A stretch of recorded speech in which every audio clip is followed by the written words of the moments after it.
Para sa mga nakakatawa, nakaka-inspire, nakakainis na balitang artista, tumutok lang at mag-subscribe sa Artista Updates channel. It's still Jack's birthday. Kung umay ka na, alis ka dito, Suki. I love you so much.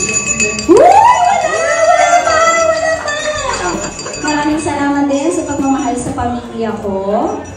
At ang hiling ko sa iyo ay sana lagi kang malusog. Parang ngayon.